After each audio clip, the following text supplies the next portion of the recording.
Good morning, everyone. Rise and shine. It's astronomy time again. We're going to start today's talk with a video of the first moon landing in July 1969.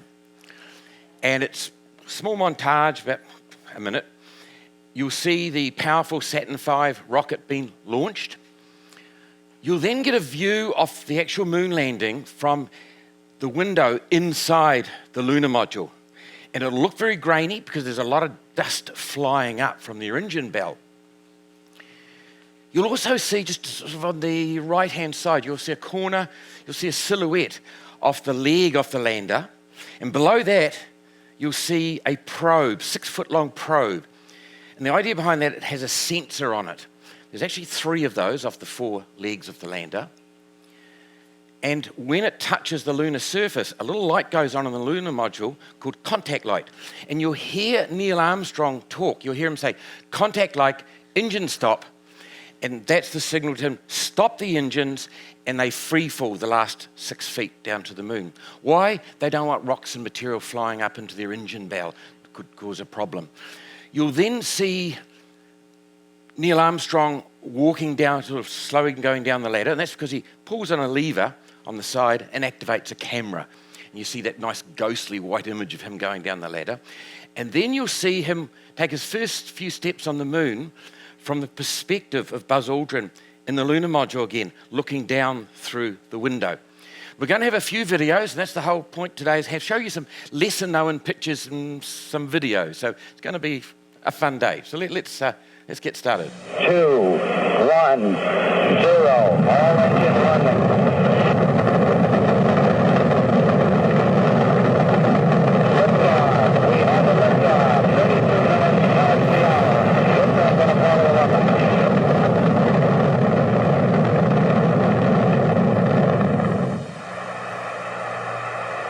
Down 2.5, picking up some dust.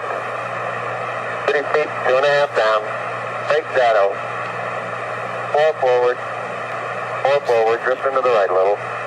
20, down a half. Contact light. Okay, engine stop.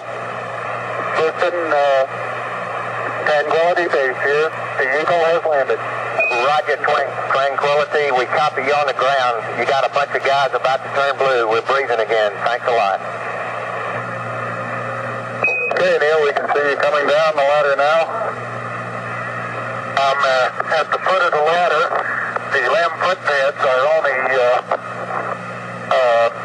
depressed in the surface about 1 or 2 inches. I'm going to step off the limb now. It's 1 small step for man,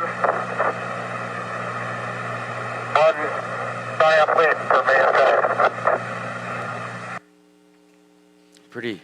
Pretty historic, isn't it? Of course, here's our famous crew. Neil Armstrong, the commander, first on the moon, left. He was accompanied on the moon 20 minutes later by Buzz Aldrin, and Mike Collins controlled the command module in orbit around the moon, keeping an eye on proceedings. Of course, this is a very iconic image here of Buzz Aldrin standing on the moon. Just another couple of comments here, and you can see the reflection of Neil in his visor in the side of the lunar module. That's taking the picture. And down here, that's a pad on the bottom of one of the legs of the lander. And here's one of those probes I mentioned. Sort of naturally it just squashes down. So who here remembers all this happening and seeing on TV and all that? Yeah, absolutely. But the interesting thing is 5 further successful landings occurred. Each one successively more technologically advanced and scientifically advanced. Neil and Buzz, looking at these guys, what these got up to, they would have had their tongues out on the floor drooling. Oh, I wish that would have been me. But they didn't get so much of the limelight. Who could tell me maybe 1 or 2 interesting facts about each of these missions? Yeah, occasionally 1 or 2 hands go up, which is great. But the point being is history has kept alive and remembers the first landing, Apollo 11, but it's almost forgotten about these other missions. And that's why today's talk is titled, The Apollo Moon Landings, The Forgotten Missions. We're going to go a visual, it's an overview I'm going to give of all 6 landings, but I've purposely selected interesting photographs and videos that you may not have seen, and each one has a little point to make. So let's do that. Okay, so we've met these 3 guys. Their objective for the first landing was just to prove land, get some soil, and get out of there with your tails intact. Get home safely. That was the purpose of Apollo 11. These metrics here, I want you just to keep in mind. I'll keep reminding you anyway, but take note of these metrics. They did 1 moonwalk, roughly about 2.5 hours in total. They ventured a total of 90 meters from the lunar module, and they brought back to Earth 22 kilograms of rocks and soil. Just be mindful of those metrics, which I'll remind you anyway. And you'll see on the handout, the back page of the handout, I've put those in nice little histograms to illustrate the trend. That is inside, that's the cockpit inside the command module pilot. So for these guys who went to the moon, that was their home for about a week or 2, depending how long the mission was. You thought your cabin was small. For Apollo 11, they differed, but Apollo 11, Neil Armstrong would have sat here, Buzz Aldrin would have sat here, and Mike Collins was sat here. So yeah, that's inside the command module. This is the interior of the lunar module that took them down to the surface of the moon. A few things you'll note there immediately. No seats, they stand. Neil Armstrong would have stood there, and Buzz Aldrin, pretty much shoulder to shoulder, would have stood there. Why? Saving weight. Seats weigh, and you're in weightless anyway, except for when you're on the moon. Why bother with seats? The other thing, as soon as you're sitting down somewhere, you need a big window, don't you, to see around. And of course, glass is heavy. So there's no seats, they stand, and once you're standing, you can peer out a smaller window. So that's why that is so. The central hatch to go out to the moon surface, that's the hatch there. Behind them here, just really the engine. That was it. Isn't it neat? I sort of just sit there and you imagine the guys standing there. I put this picture, and this is of Buzz Aldrin, a picture taken by Neil Armstrong. Neil went out, and then Buzz followed about 20 minutes later. Neil's job was just to see that it was reasonably safe and so on. And I put this picture in here because the images of Neil are all grainy, those for him first going down the ladder and stuff. So it's nice to get drawn into this image and just pretend in a moment that would have been what it was like for Neil, instead of all being in black and white and grainy images from the sort of less technical camera head to the side. That's what the colours and the textures, that's what he would have been experiencing when Neil Armstrong was going down the ladder. So that's why I often bring in these pictures, just to draw you in and imagine that sort of what it would have been like for Neil. You can see the windows. There's the window there, and there's a window on the other side, and that's the hatch. He came out there. Put this one in here. NASA's got hold of all the pictures that were taken from the 60s and 70s, and they've digitalized them to enhance, to improve the resolution, and then they've stitched them together to give us some unseen panoramic shots. Never mind little candid shots, what we see, but what are the astronauts experiencing? So this is the landing site here. You can see the lunar module over here. Now this crater here is called Little West Crater, and the lunar module was coming in, and the computer guidance had them going in for landing in this crater. It would have been a disaster. Neil Armstrong was not chosen to be the commander of the first landing for no reason. He was the most switched on, astute, talented pilot they had. He instantly saw that, overrode the computers, took over manual control of the lunar module, and flew across it and landed. And you can hear them say, 4 forward, down 2.5, 4 forward, drifting. That's Buzz Aldrin reading out recording to Armstrong, who's doing the piloting. And you'll also, if you go, say, maybe on the internet and listen to sort of more of that footage, you'll hear them go 60 seconds, 30 seconds. That's mission control reading how much fuel Neil's got left for the descent stage, for the landing. That's how cut it was. But Neil, those guys had courage. Neil just took control. He says, I've got this, guys. let's have a closer look. I'm going to do a bit of panoramic view across here. So that's a little crater that they just avoided landing in. Let's just take the scene in, just enjoy it.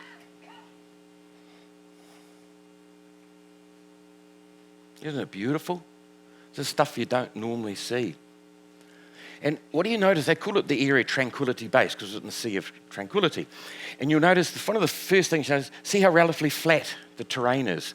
They didn't want to take risks. It was just land, get some material, get home safely. So if I zoom in a little bit here, that's a closer view of the lunar module. You can see the flag that they've planted here. That there is a foil. You see a few pictures of that around the place. That's a solar wind experiment. The solar wind, they knew that the sun gave out particles as part of their solar wind. But on Earth, you can't collect them anywhere because they all get diverted because of our atmosphere and our magnetic fields around the planet. So this was the first chance they had.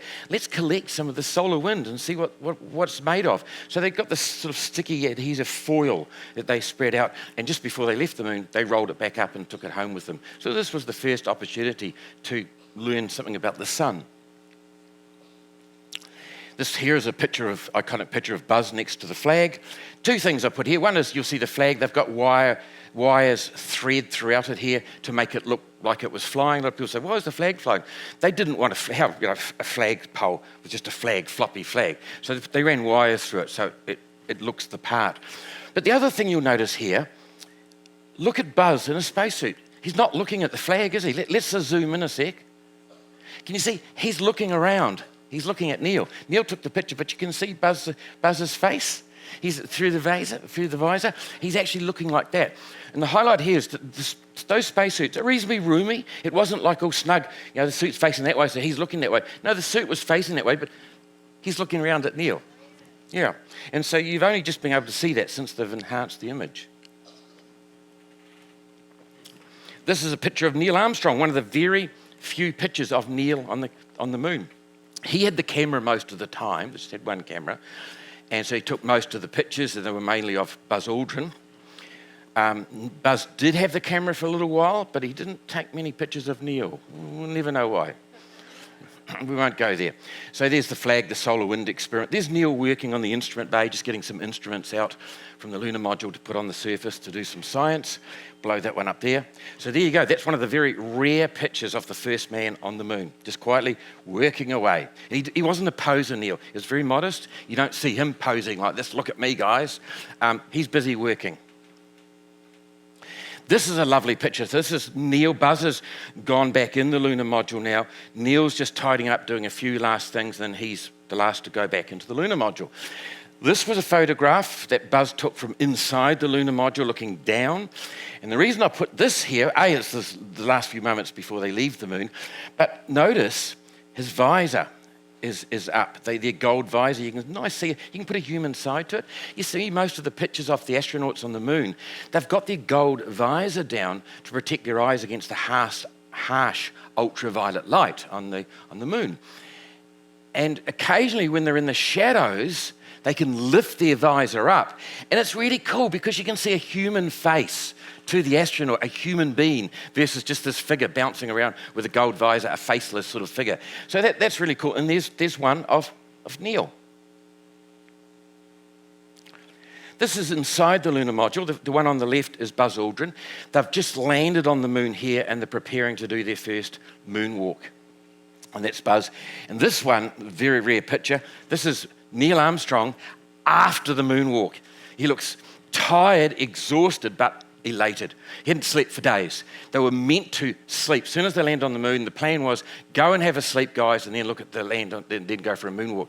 They landed on the moon. They said, we just landed on the moon. We just can't go to sleep. Jeepers. We're going out there. So they quickly reversed it around. Off. Fair, cool, guys. So they went out, and that's him, just absolutely exhausted, tired, but elated. Look at his expression. He's just made the historic moonwalk, and he's back in the lunar module. So I thought that's a very special photograph. Now, moving on, so it was only a few months later in November that Apollo 12 was on the pad.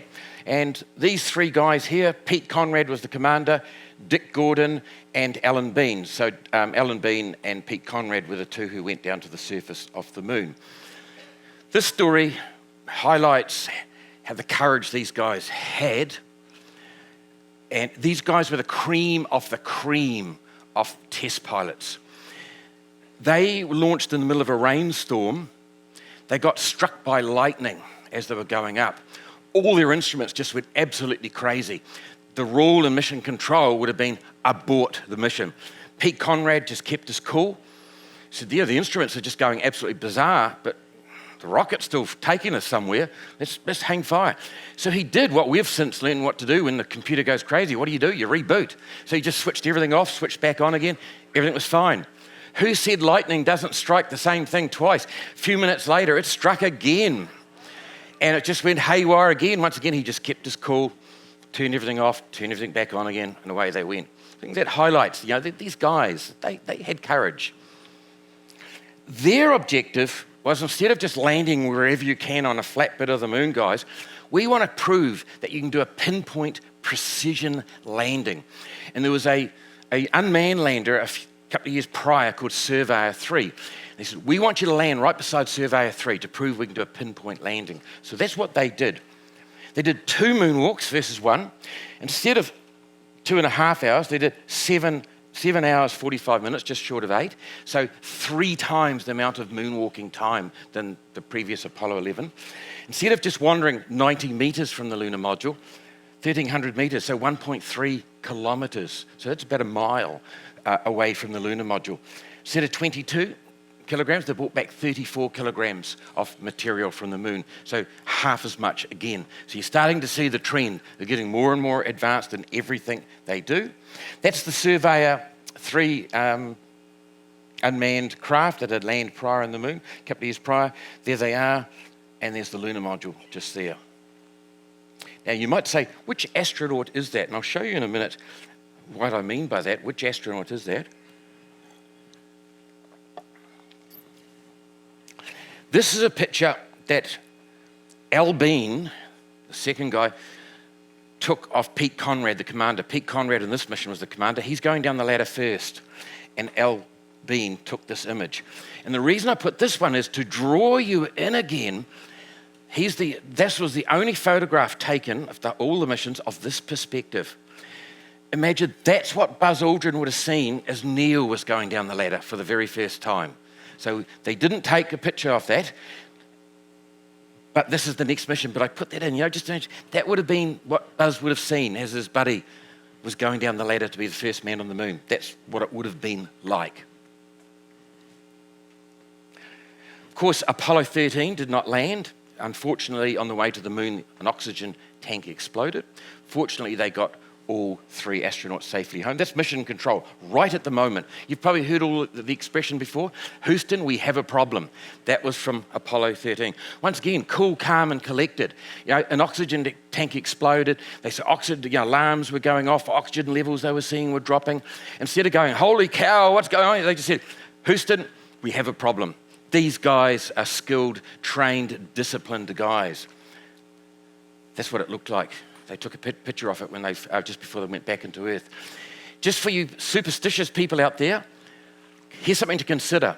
Apollo 13 was launched on the 13th minute of the 13th hour, and the date was April 13 when the oxygen tank exploded. Woo! Yet again, further evidence aliens are visiting us. Yeah, crazy, isn't it? Apollo 14. So we had in the middle there, that's the crew. Al Shepard was the commander. Ed Mitchell went to the moon with them, and Stu Russo remained in the command module. Their objective was to go and visit this crater, large crater called Cone Crater. They had to walk 1.5 kilometers over 4.5 hours to get there. And you might say, well, why? What's the big fuss about going to visit a crater? if you're going somewhere new and you want to do some geological studies, what's the first thing you want to do? Start digging and drilling, don't you, down below? Hello, nature's done it for you. It's dug in deep from an impact. So it's dug in deep, throwing all the stuff out there for you to have a look. It's called ejecta. That's the material that gets thrown out. And nature's laid it out lovely. The deeper the stuff, the closer it is. So it throws it out from an impact, an asteroid or something, hits it, throws all the material out. The top stuff would have been over here, and then as you get deeper down to the ground, it's all later. Nature's done the job for you. It's done the drilling. It's lovely, laid everything out for you. So go and visit your craters, collect the material, bring them home. So that was their main goal there. They had 2 moonwalks, this time a total of almost 9.5 hours versus your 2.5 for Apollo 11. They ventured 1.5 kilometers away from the lunar module instead of just 90 meters. They spent a total of 36 hours on the moon. They brought back 43 kilograms, twice as much as Apollo 11. So you can see each mission spending longer on the moon, doing more meaningful science, bringing more material back. They had a cart to cart their instruments around. That will change on the next mission. That's their cart. Of note, Commander Alan Shepard, he was the first American in space. So in May 1961, he was the oldest astronaut to go to the moon, aged 48. The youngest was Charlie Duke, who we'll meet in Apollo 16. He was 36. The average age of the astronauts going to the moon was 38. Neil Young was 30. Neil Young, yeah. Hey, my. Neil Armstrong was 38. That was the average age of the astronauts when they went to the moon. So he was the oldest, 48, and the first American astronaut in space. So here is Apollo 15. Dave Scott was the commander. Jim Irwin was the lunar module pilot that went down with him, and Al Warden remained in the command module.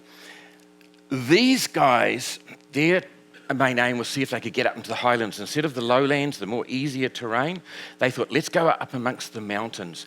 That was high risk and required a lot of high skills. These guys, they actually argued for it. NASA didn't want them to do it. They said, that's too risky. And they said, we're up to it. You know, there's a joke. Why do they need such a huge Saturn V rocket to go to the moon? To get the astronauts' egos off the pad. Yeah, these guys are jocks, yo. We're going up there. We're more than capable. And they did, and I'll show you shortly. They had the first to use a lunar rover, which we'll look at in 2 or 3 slides' time. We'll go into a bit of detail there. 3 moonwalks. They were on the moon for a total of 3 Earth days, quite some time. Imagine they lived on the moon, you know. Didn't just visit the moon. They lived on the moon 3 days, ate, slept, all those things. Total of 18.5 hours. 18.5 hours versus your 2.5. 77 kilograms, not just 22, brought back 77. So it's all, the ante's just going up and up the whole time. This is where they landed. This is a view of the moon here, just a picture where they landed. So Apollo 15's up here. These are the Apennine Mountains up in here. But look at all this rugged mountain line here. That's where they landed. And that's it there. So look at all the mountains around. And those mountains, it looks deceiving. They are many kilometers high. And they've just got to narrow it when they've got to come in like that and go down and land into them. You can see this sort of channel, this valley or channel, if you will, that sort of meandering around through here. That's called Hadley Rill. We're going to have a close-up of that shortly. But that's what they were interested to go and have a closer look at. It's about I think 100 kilometres long, about 400 metres deep. So it's quite deep. So that's where they went. Now, I put this one up here. You remember the story about, there's the lunar module. That's, by the way, let's talk about a little bit about that. That's the ascent stage and the descent stage there. So the whole thing lands. See, here's your probes sticking out here. So the whole thing lands, and for weight purposes, they don't want to lift the whole thing back off the moon again. So the descent stage is packed with all their instruments. But when they leave the moon, they only take off in this top, the ascent stage. Why re-lift all this heavy weight off that's no longer needed? And the bottom stage, the descent stage, provides a nice stable platform as a launch pad. So that's how they do it. You can see it coming down. And here's the probes. They had a competition. You can't have astronauts without competitions. Who had the quickest reflex when that contact light went on? Who had the quickest reflexes to slam the button and free fall the hardest and the furthest?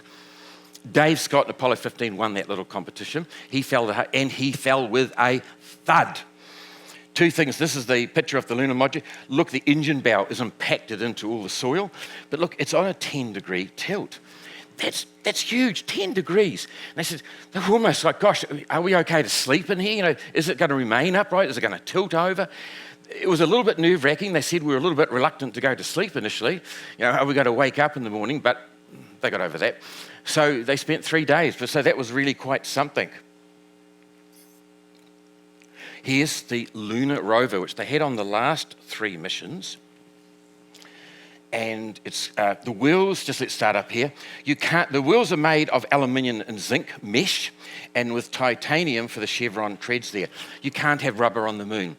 The extreme temperatures, you know, in the daytime it gets up to plus 120 degrees. That's Celsius. Don't know quite what that is in Fahrenheit, but that's hot. Water boils at 100 Celsius, 120 degrees get up to. You're in a vacuum, so rubbers, if it perishes under that heat, it's going to pop. You do not want a flat tire on the moon. Not a good look. You can't phone the Automobile Association to help you. The other thing, of course, is a lot of sharp rocks and so on the moon as well. So you would be vulnerable to punctures. So they have metal mesh wheels. All 4 wheels have motors, electric motors attached to them. Top speed, 18 kilometres per hour on Apollo 17. The range, they could go up to 36 kilometres on it, but they never did. They were constrained by the amount of oxygen in their backpacks. Why? It would be no good for going for a drive somewhere by, if the lunar rover broke down and it was a 4-hour walk back to the lunar module, but you only got 2 hours of oxygen, not a good look, pal. So they were constrained how far they could travel in the lunar rover according to how much oxygen they had in their backpacks, such that if it broke down, they had enough oxygen to walk back to the lunar module. That was the rule. Of course, this just changed everything. For field geology, suddenly they could venture out for many kilometres further out. They travelled a total of 28 kilometres with the lunar rover. So the last 3 missions had that. This is a little video of them taking it for a bit of a jaunt, a bit of a Grand Prix. This is taken from Apollo 16, but I thought it was suitable to put it here. It's the first one. And you'll see, because of the low gravity and the uneven terrain, you'll see it bouncing up and down. And you'll hear them talking about rooster tails, because you've got low gravity, no atmosphere to speak of, so you've got no atmospheric or air drag. So from all 4 wheels actually, the dust will go up. Instead of being mixed together like you would in an atmosphere, it actually goes up and little particles go up in a nice sort of normal trajectory, as if you would just have light gravity with no atmosphere. So they talk about rooster tails. So watch the dust flying up from the back of the wheels. Here we go. Tax on, Mark. That max acceleration? No. Man, you are really bouncing. Woohoo, there's the rooster tails. Look at them go. Kilometers. Bouncing. He's got about 2 wheels on the ground. He's a big rooster tail out of all 4 wheels. And as he turns, he skids. The back end breaks loose just like on snow. Come on back, John. Hey, the deck is running. Man, I'll tell you, Andy's never seen a driver like this.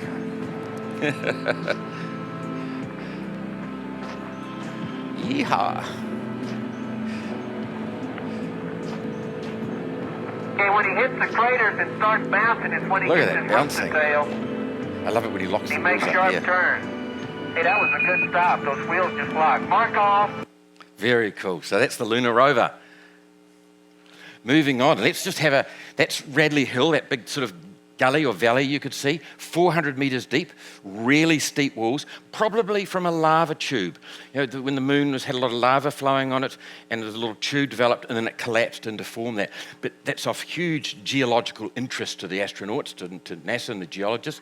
That's 1.5 kilometres wide, and winds for about 100 kilometres. So here's a nice little panoramic scan that I've done here. Just want to enjoy these scenes. You don't normally see these scenes. Just enjoy it. Look, is it just me or what? But that's beautiful, isn't it?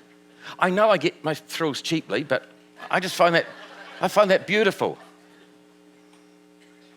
I'm a cheap tart, really. Look at that. Oh, let's go back. Isn't that just gorgeous? Look at all of the detail, their footprints and so on. It's a bag of material instrument or something they've got there. That's just gorgeous. Here we go. So that's a nice little panoramic. Moving on to Apollo 16. You know, April 72. John Young was the commander. There's Charlie Duke went down to the surface with him. He was the youngest astronaut on the moon. He was the guy between mission control. You know, when they land on the moon, and they said, Roger, we copy you down, Tranquility. You got a bunch of guys about taboo. We're breathing in. Thanks a lot. That's Charlie Duke. That's his voice. He's the one on what they call CAPCON, capsule communication. That was him. And that's Ken Mattington. He was due to fly in the ill-fated Apollo 13, but he got a rash suspicious of measles or something at the time, so they dragged him off and put him on this mission instead. They are going up into the highlands too, the Descartes Highland region, where they thought look how rocky this is. They thought this maybe might have been volcanic. All the evidence so far is pointing to all the craters of the moon were impact craters from asteroids hitting. Because they thought, well, are they that or volcanic? They had no idea what caused these craters. So they thought, well, they appear to be all impacts so far with the geology. This area here looks suspicious to be volcanic. Let's go up there. They did 3 moonwalks. This time you're looking almost 20 and a half hours of moonwalk time versus your 2.5 from Apollo 11. They ventured for 4.5 kilometers. That's probably about 3.5 miles. 95 kilograms they brought back. It's just going up and up and up. How they can do that, you see from the outside of the Saturn V rocket all looks the same, the lunar module all looks the same, command module for each mission, they're getting advanced the whole time. It's like an aeroplane. The general shape looks the same over the decades, but it's a different beast. Same with these. They can bring more stuff home. More instruments can go up, more rocks can go back. This is a lovely picture. So they visited a plum crater, that's Charlie Duke, visited plum crater there, and once again to see the ejector, the material that's been spat out, what does it show? And it actually showed that was also impact, no signs of volcanic activity. That's House Rock, and I put that here just to show you the size of some of the boulders. That can be seen from lunar orbit. You can see the astronaut just standing beside it here.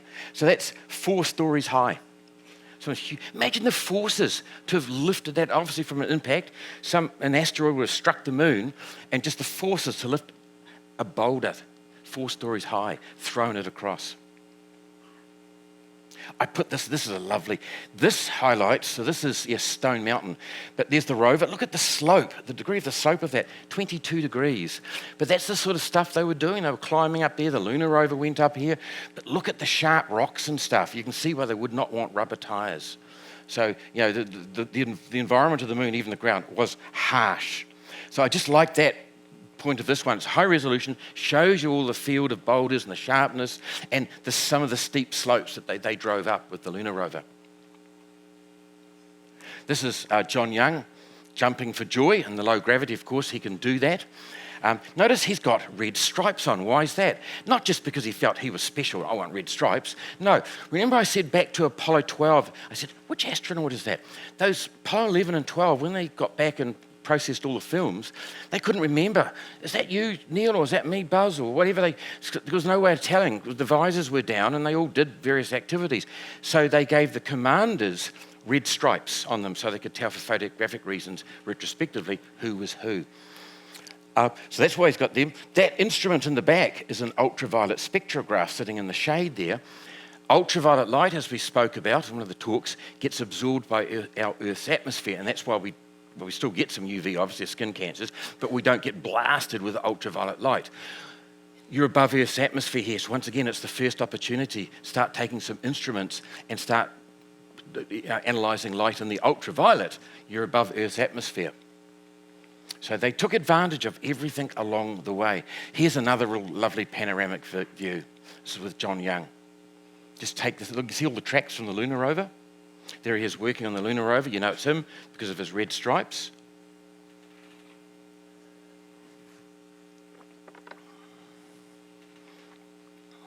Isn't that gorgeous? But it just gives you another perspective of what it would have been like to have been there. A single little photograph just doesn't do it justice. You can see the size of the lunar module next to him. It was fairly tall. You You can see the descent stage with all the instruments and stuff. The lunar rover is all folded up neatly inside the descent stage. You can see the footprints, lunar rover, the tracks. But it wasn't all plain sailing walking on the moon. They had a lot of falls. So I'll just play you a minute of this video for you to enjoy. That's dangerous. It looks like fun. Every time they fell, they didn't know if they were going to puncture their suit. If they did, it would be fatal. So they didn't enjoy falling over. They were aware of the dangers, but they just couldn't help it. Houston, Tranquility Base here. The Eagle has landed.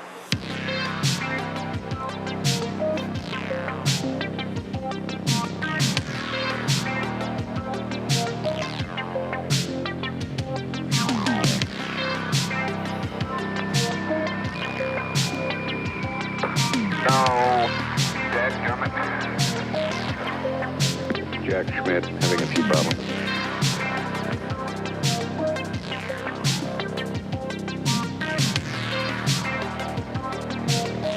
So imagine this happening on Mars. Remember we talked about yesterday? Yeah, you got a bigger fall again. So the astronauts fell. They do not want brittle bones. Okay. We see that one went all the way in. Not quite. It was an effort to get back up again.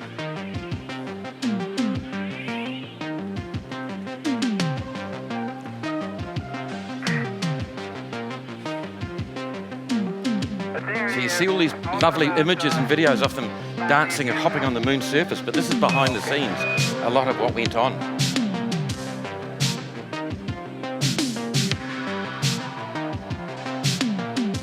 Whoa!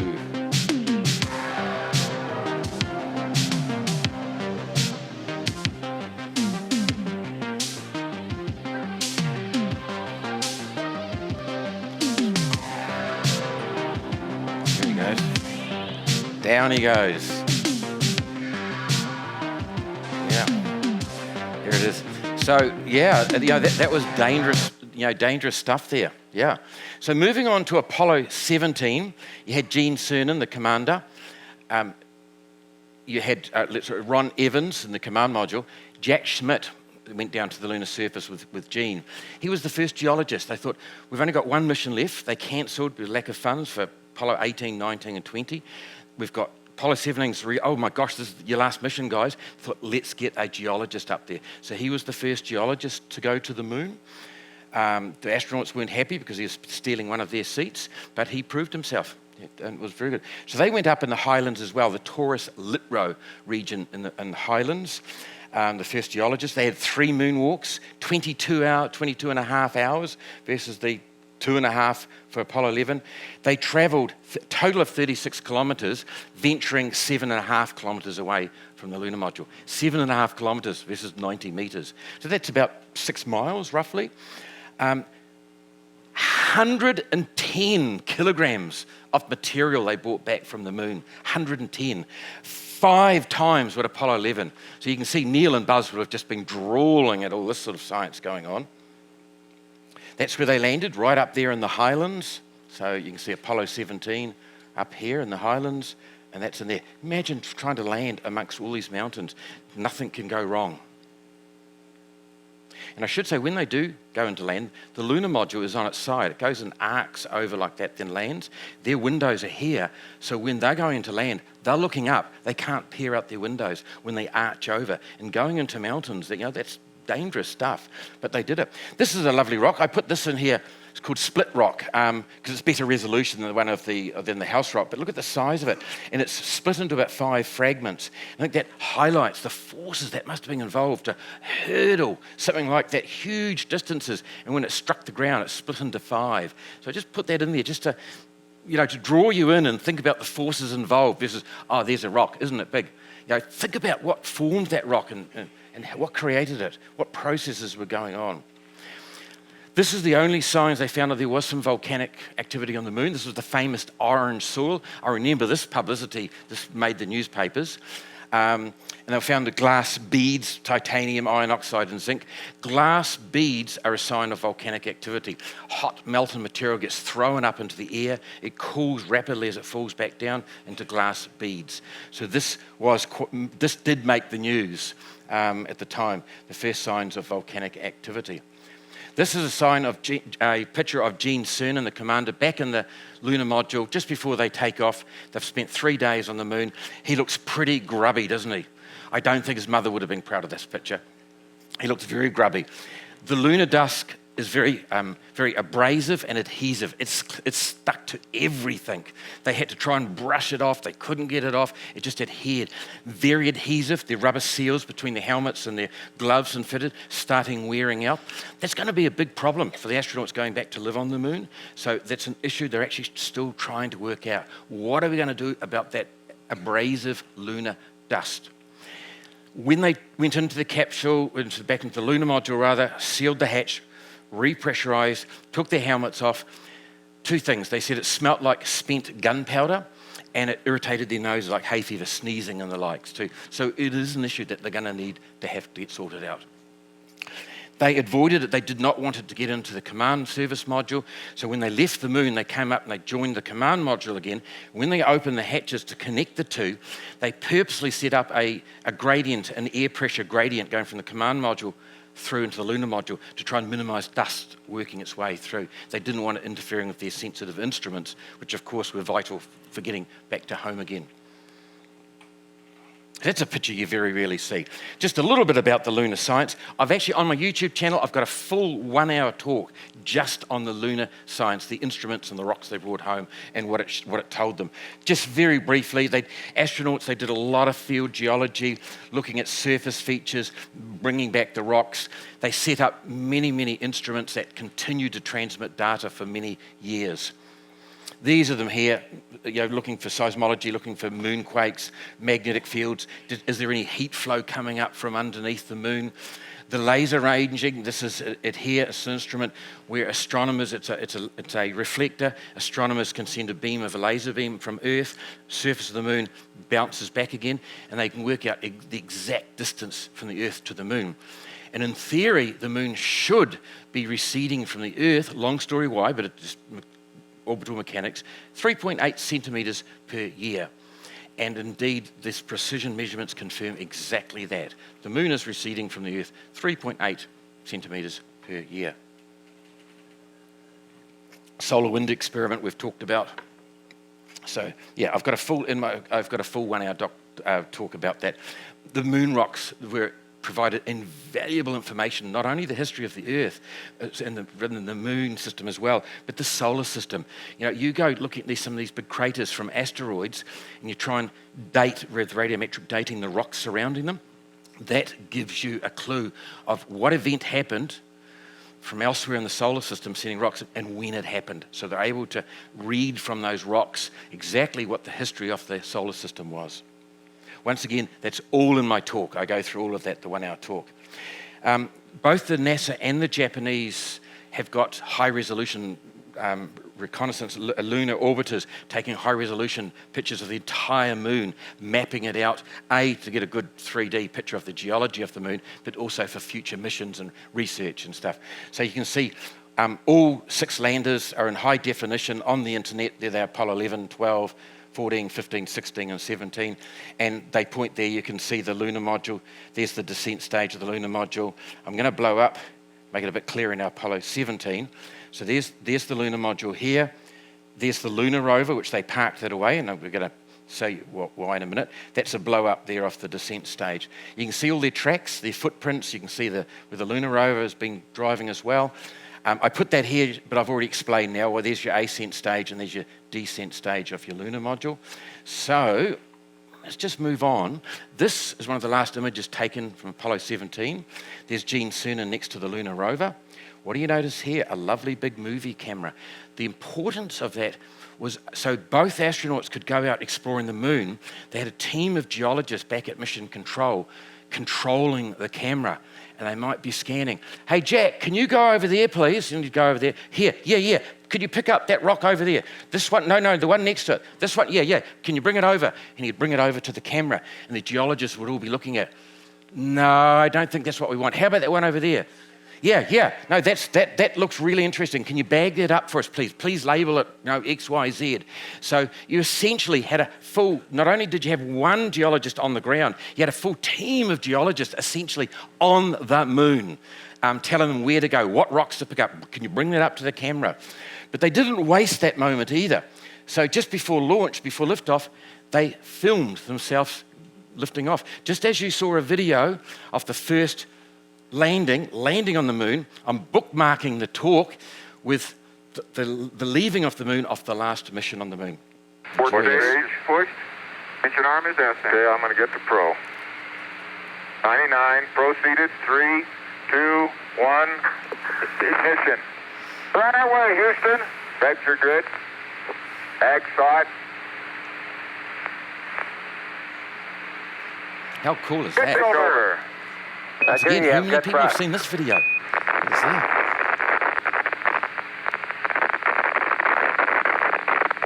Okay, 30 seconds. 308 your number. Okay, coming through 1,500 feet, and H-dot looks good. Yeah, there you go. That's not a well-known video, but it's the last astronauts from the moon leaving to bookend against the first landing video. So I've shown you from 1969 to 1972, 12 astronauts have walked on the moon's surface. Each successive mission was technologically and scientifically more and more advanced. A total, in case you're adding up, 382 kilograms was brought back from the moon in total for a geological study to give an idea of the moon's history and the Earth's and the solar system's history. Many surface experiments, I just touched on briefly here, were set up to determine the moon's physical properties. Yeah, if you're interested in that, go to my YouTube channel. There's a full 1 hour talk. I've got a 1 hour talk on how the moon formed and another whole 1 hour talk on the science, what they discovered, what the moon rocks showed them. So check it out. Don't forget to subscribe. Joke. Apollo 11 was the first, but 5 successful landings followed. And that, my friend, is the Apollo moon landings, the forgotten missions. Thank you very much.